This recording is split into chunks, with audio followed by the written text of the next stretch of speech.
I'm Shahar Azani, and in the news, the future of Israel's fragile coalition government.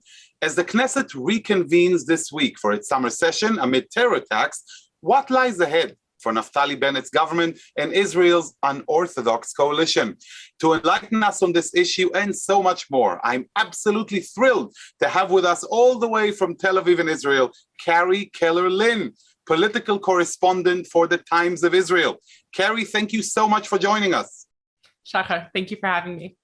So this is a consequential week for Israel's coalition. There are votes of no confidence that are expected this week, a vote to dissolve the Knesset.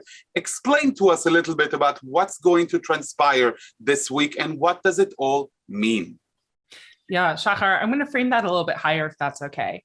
About a month ago, Israel's very fragile coalition that was sitting at a slim 61 to 59 seat majority completely lost it. It now sits at parity with the coalition when the coalition's own whip, the person entrusted to hold the coalition together, her name is Idit Silman, she's from the Prime Minister's Yamina party, quit the coalition in a very unexpected move.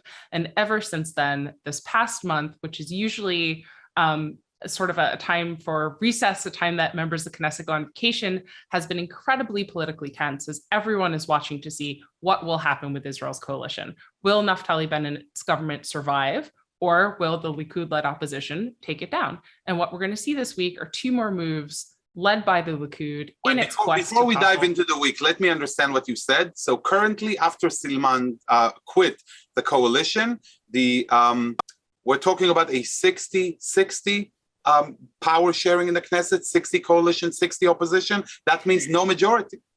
It means no majority, but it's even more complicated than that because these are not unified blocks of 60 and 60. Right now, the coalition's counting 60, but it's really closer to 56 because one of the coalition parties has taken a timeout. We can get into that later. And on the opposition, it's not really 60, it's more like 54 because one of the opposition parties, the joint list, does not sit with the rest of the right religious bloc. So it's 60-60, but really 56 plus 4 and 54 plus 6. Wow, amazing. So talk to us about this week. This week. So if we're going to look at it from the opposition's point of view, that 54 plus 6 block, there is discussion that perhaps the opposition sees that it would be time to bring a law to dissolve the Knesset. Taking this one step further back, this is one of the opposition's three options to topple this government. Option number one, as we just mentioned, there could be a potential law to dissolve the government. Option number two would be putting forward a different government from within the current coalition. And option number three would be waiting until a point in 2023 by which the Knesset needs to pass its state budget. Otherwise, it would dissolve itself. So we're speaking about option number one right now. Uncertain whether or not the opposition will actually put forward this law to dissolve the Knesset, and there are a couple of reasons why. The first, mechanics of the law. It is considered a private bill, and as a private bill, it needs to pass 4 different stages of legislation in order to be accepted as a law. The first stage as a private bill is called a preliminary reading, and that's what would happen on Wednesday. A preliminary reading on this type of law doesn't need 61 members of Knesset to dissolve the Knesset. It just needs a simple majority, meaning more opposition members would need to vote for the law than not. The issue is, if it does not pass, if the opposition does not succeed in wrangling more votes than the coalition this time, it's taken off the agenda for 6 months. The opposition cannot bring it back. So it's a bit of a gamble because, as we mentioned earlier, Ram is currently sitting out with its 4 seats. Its leader, Mansour Abbas, is actually abroad on holiday at the moment. They've said they will not participate in coalition activities for this week. So the opposition thinks we might have a chance. On the other hand, if they're not 100% sure of this chance, they might lose their opportunity to use this tool for the next 6 months. But Carrie, this is just a preliminary reading, right? This is just preliminary vote. Even if it passes, what happens then? If it passes the preliminary vote, it goes through another process by which it's prepared for its first reading, really the second, but it's called a first reading. It needs to pass another vote, or it can also get the 6-month penalty if it doesn't pass its first reading. So it needs to pass preliminary and its first reading. And then once it crosses the hurdle of the first reading, then you do a second and a third. And once it passes its third reading, which for a dissolution of the Knesset law requires 61 member majority, then it would become a law. And that process can take several weeks to a month, even if it were to pass on Wednesday. So at the end of the process, this kind of resolution would require 61 votes to pass. At the end. At the end. And from hearing everything that you're saying now, we all understand the meaning of this number. So we spoke about option one. Elaborate a little bit about the other options, the vote of no confidence or alternative government. How does that work? Well, let's start with the least interesting. Waiting until 2023 to have a state budget fail. If Israel doesn't pass a budget, then the Knesset can automatically dissolve. This is a trick that we saw recently played by Prime Minister Netanyahu in order to not share power with alternative Prime Minister Benny Gantz, which led to elections again.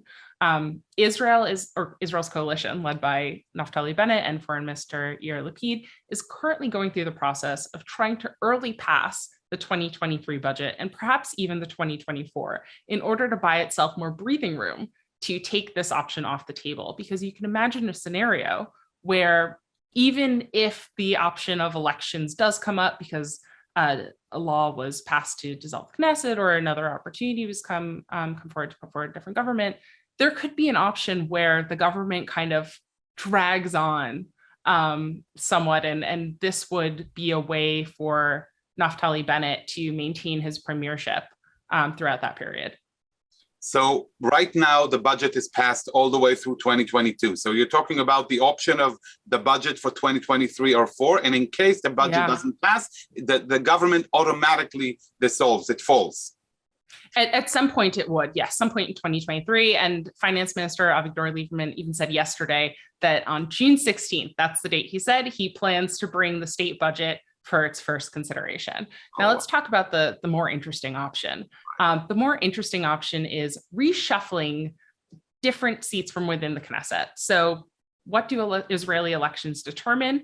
Israeli elections determine how many seats each party has. It kind of sets the Knesset map. What they don't determine is who sits with who.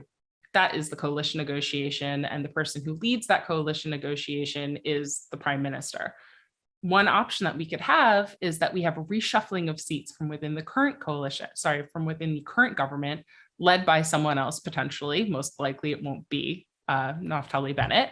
And without going to elections, we could have a new government presented, likely headed by the Likud, or at least in participation with the Likud, whereby potentially former Prime Minister Netanyahu might make a comeback. So that is a case of a no confidence vote? So in order to do that, there are two different kinds of no confidence votes. There is the no confidence vote that is on the Knesset's agenda for Monday.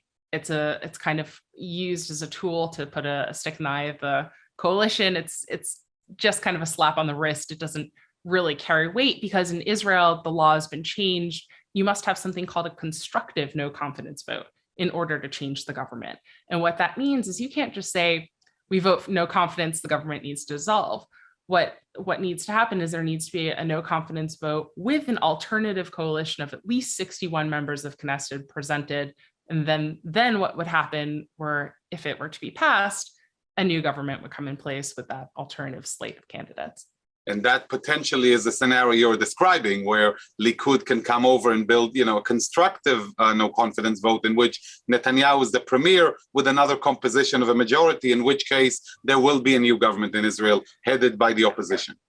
Exactly. And that's actually the option that's been most aggressively pursued, according to my sources so far.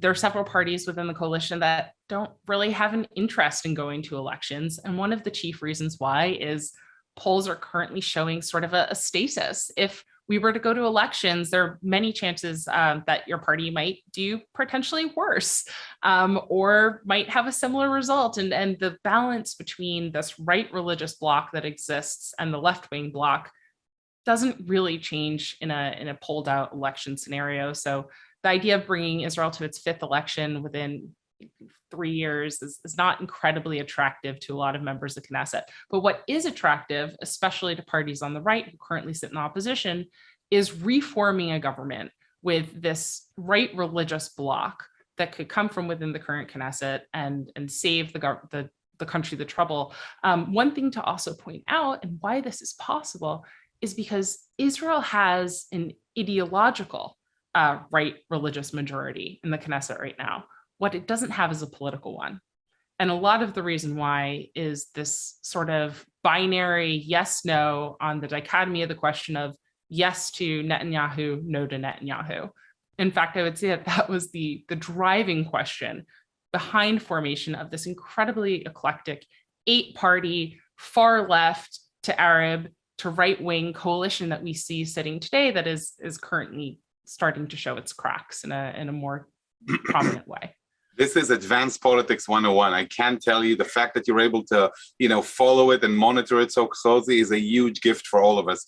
You mentioned the fact of forming a potentially new, new formation of government and the lack of desire by some of the parties to go for elections. I cannot help but be reminded by some leaks that have come out of Haredi circles, talking about Bibi is not the face of it all. And if he can't make another government happen, then Likud has to elect maybe another head, because in that case, there is a greater chance of having, as you say, a right-wing government established in this Knesset without having to go for elections. So for many years, this connection between the Haredi bloc and Netanyahu has been seen like something that is untouchable. Do you sense that that's still the case, or these murmurs have some truth to them? And why have they made such an appearance at this point in time? What is the reason for this apparent, friction between the Haredis, or at least some in the Haredi leadership, and Netanyahu?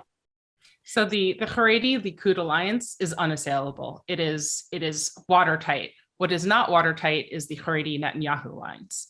The Haredi parties, or more specifically, who I was in touch with on this issue, is the Ashkenazi Haredi Party, United Torah Judaism, the one that made the statements of question. They've said that we have an alliance with the Likud. We do not have an alliance with a specific Likud leader. However, we will not interfere with internal Likud politics. And were the Likud to choose another leader, we would go with that leader. If not, we're going to go with Netanyahu. And taking that the level down, I spoke with a couple of UTJ MKs and advisors, and they told me, we will go with the Likud. The Likud's leader, practically, we don't see it changing. However, we believe that Netanyahu, as the Likud leader, needs to repair some relationships in order to enable this government to be formed. So no, we are not saying that we will form a government without the Likud. No, we are not saying that we are pushing for regime change ourselves. If Likud chooses to do that, then we will go with that new leader.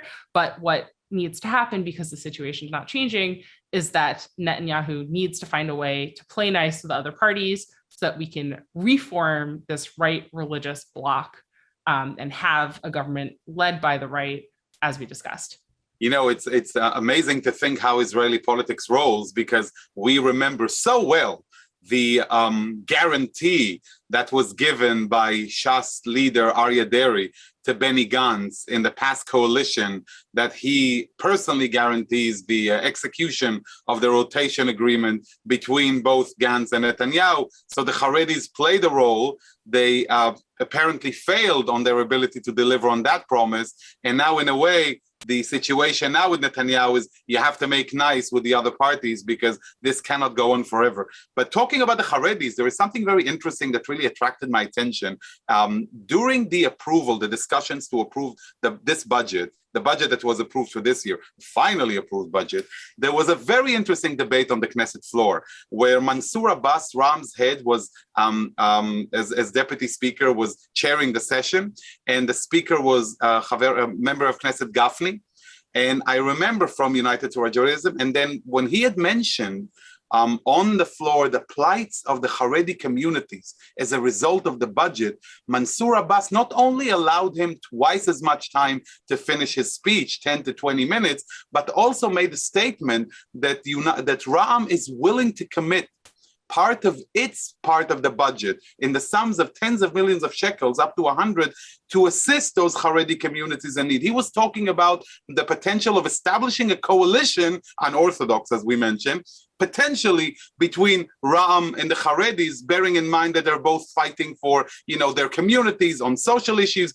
Do you think that this is even possible to see such a collaboration between the Haredis and Mansour Abbas's Ram, or not at all? Well, we've seen this before. We've seen collaborations between Arab parties and Haredi parties on very particular acute issues.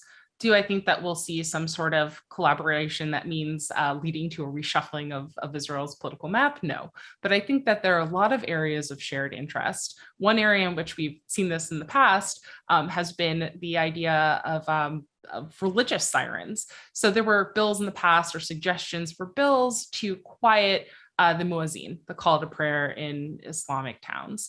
And the Haredim actually came out against it because they said, okay, well, the muezzin first, the Shabbat sirens next. And in Israel, there are sirens that will blast in religious towns and cities that let you know that Shabbat is coming. And so there are areas in which they see their interests overlapping, and social support is definitely one of them. Incredible. You gotta love Israeli politics. And we've touched on Ram and Mansour Abbas. So let me ask you right out, Carrie, has this experiment of including the Arabs in the coalition, has it failed? Is it a success, or we're still on the fence?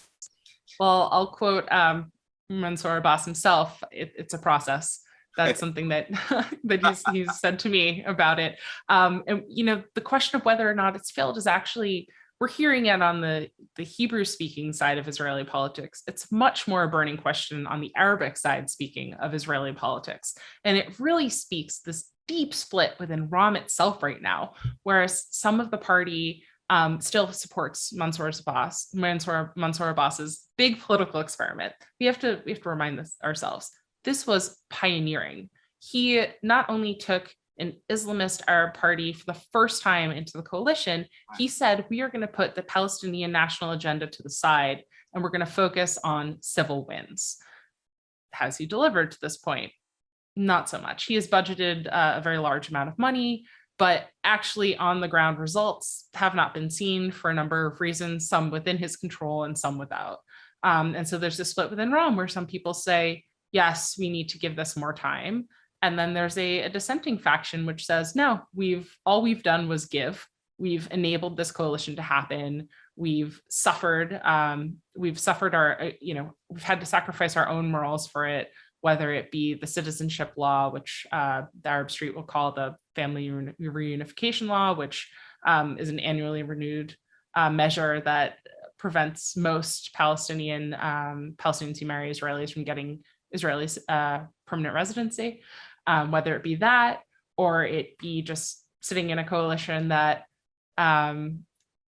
while the riots and the violence, the conflict, and the disputes over at the Temple Mount or Al-Aqsa over the past month.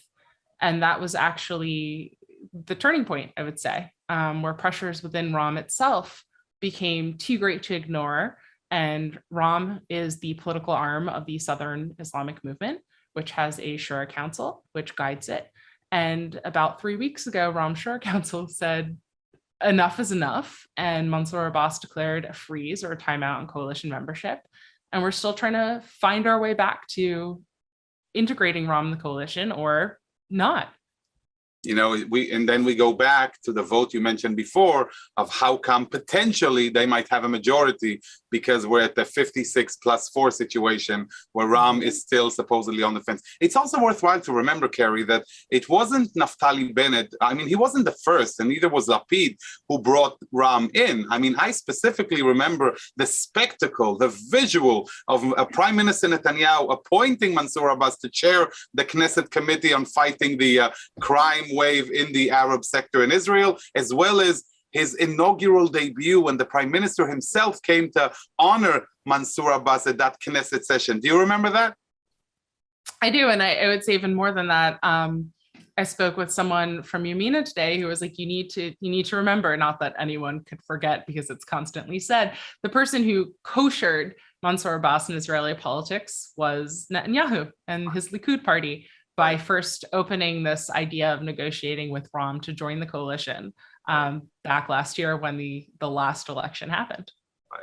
I even go back one step further when Benny Gantz had the potential of establishing a government with the support of the Arabs, and immediately the discussion was it's illegitimate, how could you do this? And then we find ourselves in this situation, which again is super, super interesting just to see in which directions this might evolve. I want to ask you one more thing that may resonate with American Jewish audiences and here in the US. There has been a lot of chatter about the reforms in the religious services propagated by Matan Kahana, in many ways Naftali Bennett's right-hand man. How do you view these reforms? What kind of role did they play in the stability of the coalition? So when I said we have a right religious coalition earlier, there are a couple of different kinds of religious parties in that mix. There are two Haredi parties, and then there is a party called Religious Zionism, which is sort of the religious Zionist party. It's the Orthodox Zionist party. And there are very different ways of seeing these reforms between the Haredi parties and religious Zionism. And Yamina is a religious Zionist party at its core. Matan Kahana's reforms were to broaden the scope of Orthodox Judaism within the Rabbanut, Israel's rabbinate, within kosher, opening up kosher certification to include a different certification provider, which was another Orthodox provider. All of Matan Kahana's reforms have been within the guise of Orthodox Judaism, but not within the guise of Haredi Judaism, and have taken power away, or would take power away from the current Haredi powers that be. So they were been very unpopular with the Haredi parties, but actually are quite popular with many other Jews. Right.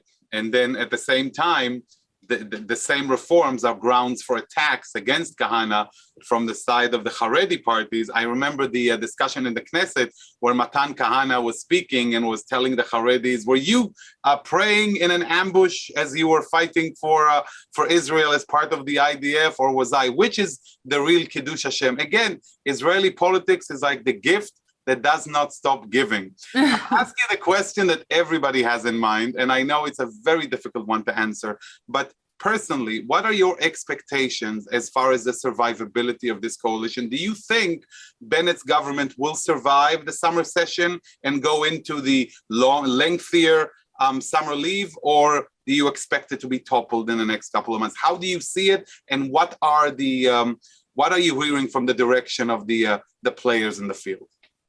There are so many factors at play. I'm going to disappoint you. I won't give you a prediction, but I will say that other people tell me that there's a good chance that it will survive the 10-week summer session. Now, saying that it's a good chance that it would survive the 10-week summer session is very different than saying the government will survive. So we'll start with that. I don't think anyone is speaking about this government having any sort of appreciable ability to live out its term. Factors at play. Ram is one factor at play. Another factor at play is the prime minister's own Yamina party. During the session, he lost Idit Silman from the coalition, and then he declared another member of his party, someone named Amichai Shikli, a defector. So Amichai Shikli never sat with the coalition. He actually voted against its investiture last June, but he's now been officially removed from Yamina. Yamina has had a bleed, and the question is whether that bleed will continue or the party has succeeded in staunching it. And right now, Ayelet Shaked, who's also Interior Minister, Nir Orbach, and Abir Kar are the three members of Knesset that are being most watched for defection. They're sort of operating as a block. Sources within Yamina told me they're currently very coordinated. Right now, Orbach is getting his demands answered. He had a few demands. One of which was approving these housing starts in the West Bank that were announced recently that the Higher Planning Commission is going to meet.